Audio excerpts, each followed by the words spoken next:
I started thinking about my son. This long camp, 5 months. I'm like, man, I gotta turn this bitch up, and we did that. So Why exactly were you fighting a little bit? I think. I mean, I'm right here. Do I need it? Why exactly were you fighting so? I guess lethargically. Not letting your hands go, so to speak. Your corner was trying to get you to like throw your hands more. Like, what was actually the problem? Was it too long of a layoff? Too long of a training camp? Like, what was kind of the problem? no, no, no. It was none of that. Not I got off a year layoff. So I know. I'm a fighter. I'm gonna sit here and say no to everything, but I know that played a factor in the fight too. But no excuses. You know, you gotta understand, like a guy like Jason Quigley, right? He got stopped twice. You know, so he was going in there not trying to get stopped again. He was the best. I hit him with the one of the biggest right hands ever. He jumped up, and he finished that 12th round. So he was definitely in there. He wasn't going in there trying to take a knee or trying to cop out. You know, I should have let my hands go more. I know coach was like, yo, listen, like throw your fucking punches, and that's what sparked me in the 12th round was like, let your fucking hands go, man. And once I started letting them fly, you see what was the results. Why are you so anxious to fight Mungia next, man? I feel like that's the biggest fight right now. I want him in October, in the big house, uh, Madison Square Garden. I know that that's a fight that everybody wants to see. We definitely want Munguia next for sure, for sure. I want that motherfucker. He's Mexican.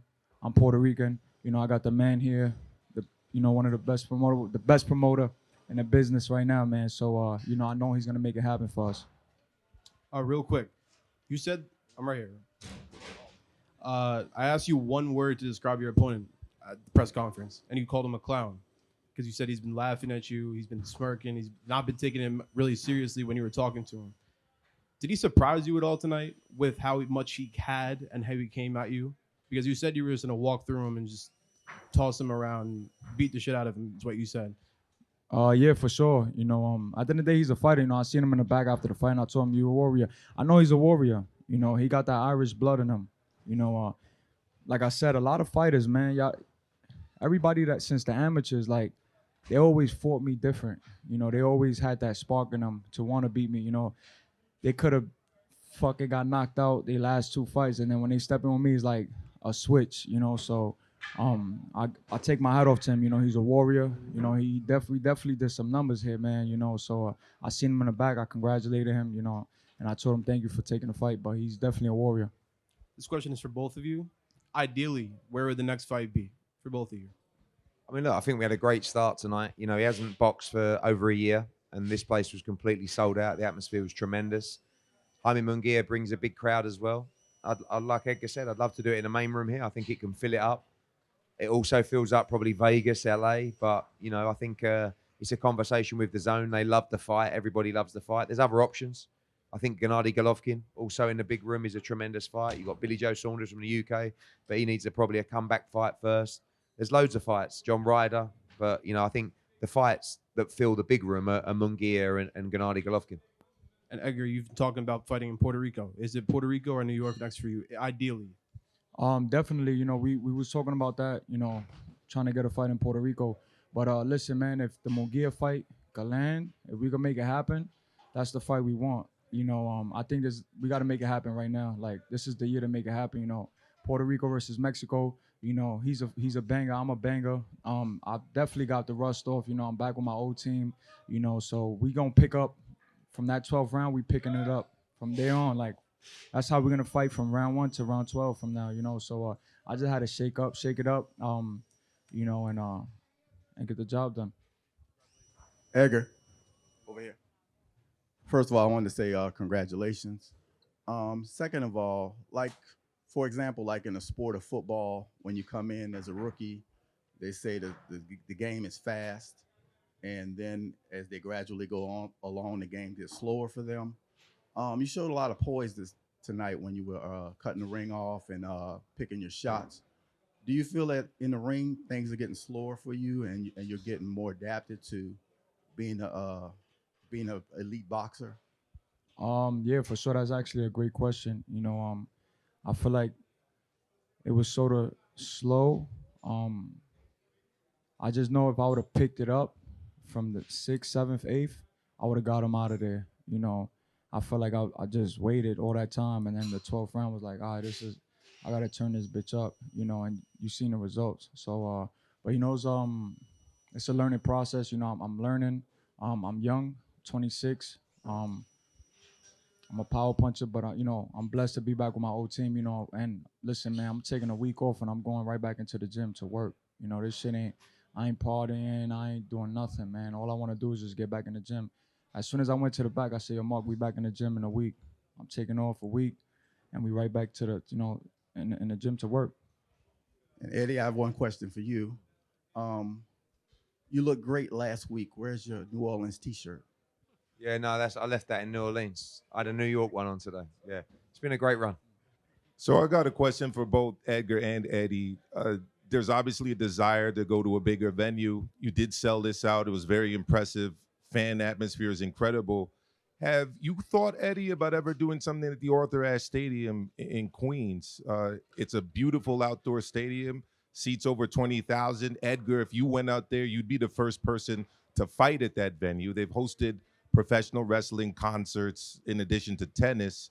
Any thoughts about that? Yeah, I mean, we always like to push the boundaries and do something different. In the past, I've been on to Flushing Meadows as well about doing something there, just something different. You know, we've done it a lot in the UK. I do want Edgar to fight in Puerto Rico as well. And I think if we didn't land the Munguia fight or something like that, maybe that's something we do next as something a little bit different. But I also want to keep the momentum of what we started tonight. Eddie, just in terms of the British perspective of the fighters you mentioned he'd like to fight next, how tough do you feel those fights are with Ryder and Billy Joe Saunders for Edgar? I think Billy Joe Saunders isn't going to be ready this side of the year for Edgar Berlanga, but I think he would be a great fight. You know, he's a big name. John Ryder's a very tough fight. You saw him go 12 with Canelo Alvarez. So I think there's loads of fights that can be made. Loads of fights that could be made. You got Caleb Plant. You got obviously Benavidez. You got Morrell. You got Charlie. You got loads of super middleweights. That's the other side of the street, if that's what you want to call it. But we don't care really. We're doing our own thing, and I know that DAZN will be very keen on Munguia against Berlanga. Munguia does great numbers, so does Edgar. So it's just a tremendous fight. Edgar, do you feel those two fights, Saunders and Ryder, are tough for you? Say it again. Do you feel those two fights, Saunders and Ryder, are tough for you? They're great fighters. You know what I'm saying? So I know, and I know for a fact, like at that level, right? They're gonna come to fight. You know what I'm saying? I feel like the Triple G's is gonna stay. You know, they're gonna come to fight. You know, the Riders, they're gonna come to fight. You know, you seen him fight 12 rounds with Canelo, and that's the biggest guy at 168 right now. Munguia is another guy. You know, he just had a tremendous fight with my brother Sergey. But right now, for real, I just feel like the biggest fight right now is Munguia. You know, just for the simple fact that he's Mexican, he's young, he's my age. You know, we both do numbers. And I know for a fact we could do a crazy number out here in New York at the Garden. So, we sit down with Keith Conley, my dad, and the boss man here, and we just make it happen.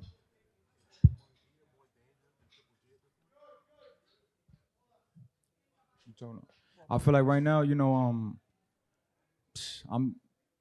I'm upset. You know, people's like, yo, no, why you upset? I'm like, I know I should have got him out of there. But I'm happy because now I know where I left off, and, with the aggressive, that 12th round was amazing. And I know that's who I am. Like, him right there, like, that guy is me. That's me. Let your fucking hands go, push the fight, kill, and obviously you've seen the results of that. I almost got him out of there. So, from right there, we're going to take off. Eddie and Edgar. Oscar De La Hoya has tweeted, "Lonesome Eddie, you couldn't deliver Edgar Berlanga to Canelo, and now you want to throw Munguia's name out there. Good luck with that." Does that worry you? I know you say that DAZN like that fight, but Oscar De La Hoya works for DAZN, so he's a fucking complete idiot, to be honest with you, because his job is to put on good fights for DAZN, and he hasn't really done that with Jaime Munguia, has he? I mean, it's probably the worst managed career I've ever seen in the history of boxing, Jaime Munguia. His opponent list has been awful, other than Derevenchenko recently, who I know is your friend, but he's also a faded fighter. So what I'll do with Oscar De La Hoya is I'll speak to his bosses and I'll come back to him. Oscar gotta, he gotta shut his mouth, man. You know, this is the best in the business. People don't understand. Like Eddie came from the UK. From the UK, he came from another side of the fucking world and came to the US and took over. You know what I'm saying? And he's taking it over so rapidly. So De La Hoya is a crazy guy, man. He talks one day he's your friend, the next day he want to talk shit about you. You know what I'm saying? Obviously you seen what happened with Canelo. Yeah, we was talking Canelo, but you seen what happened with Canelo. He signed a 3-fight deal with PBC. So he's on another network now. So now it's like, all right, what the fuck we gonna do? So we got guys like Munguia, guys like Golovkin, guys like John Ryder that we can make happen quickly. Yeah, man. Like, come on. I had to sit down with him right before, I signed with Eddie. He's a guy, he just Twitter finger, man. He just wanna just type with his ass off. So just chill, man, relax. Huh?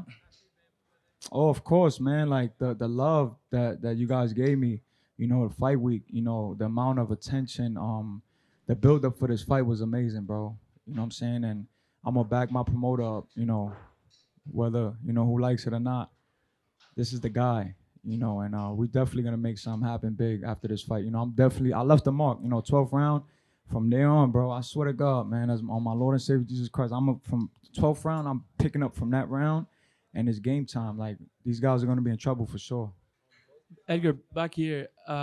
Was Jason Quigley the best opponent you faced so far? Nah. Where does he rank? I feel like my toughest fight was Angulo because of the way he fought. He's a tough fighter. He came forward, took a good punch, but he just had a specific game plan. And I was just to move around. He was real fidgety moving around, but I take my hat off to him. He's a great fighter. He's stuck in there, especially in that 12th round. He got hit with some fucking big shots. And I broke his nose with a jab.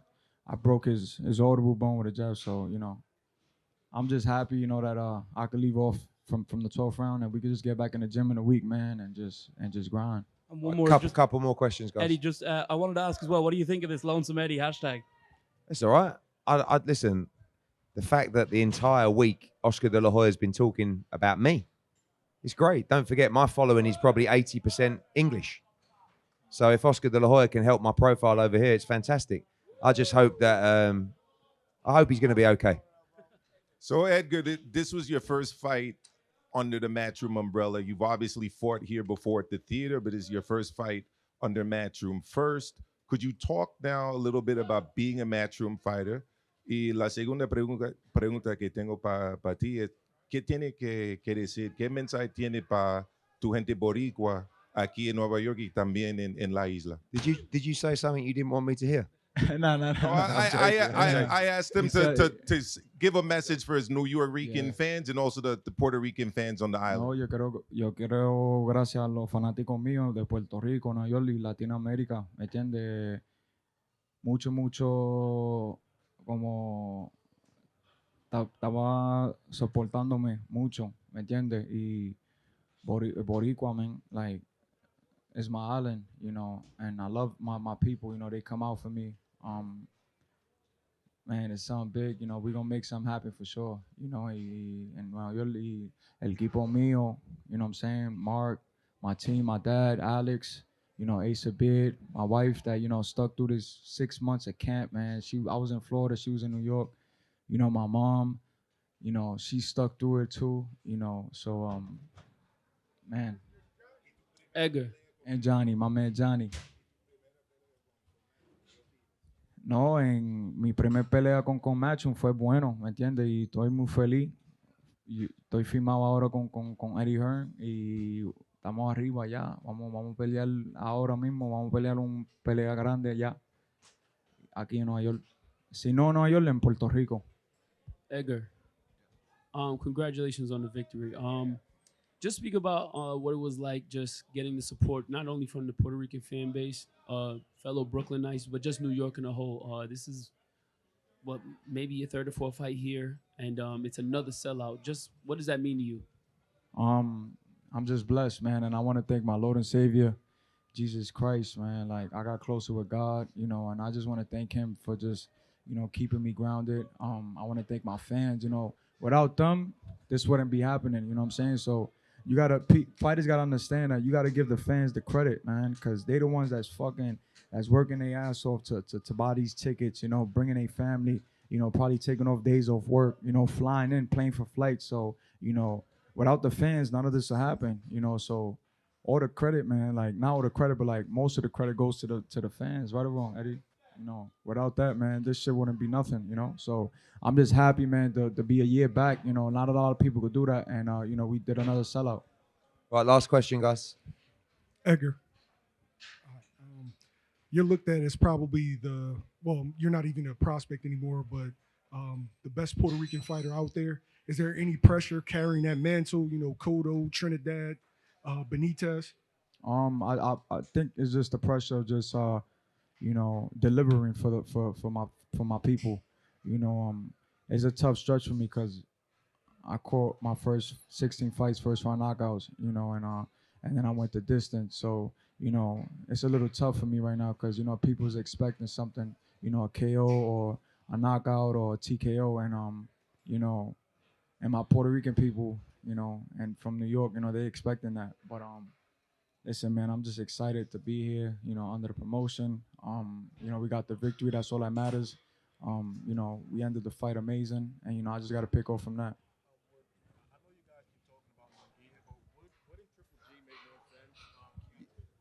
Yeah, we Triple G is a much bigger name, but it's just whether he fights again. He punches harder. I think he's a better fighter. It's just he's an older fighter. I think he's not a prime Triple G anymore, but he's still a tremendous fighter. I love him as a person. I would love to see Edgar in with, you know, I really like Jaime Munguia.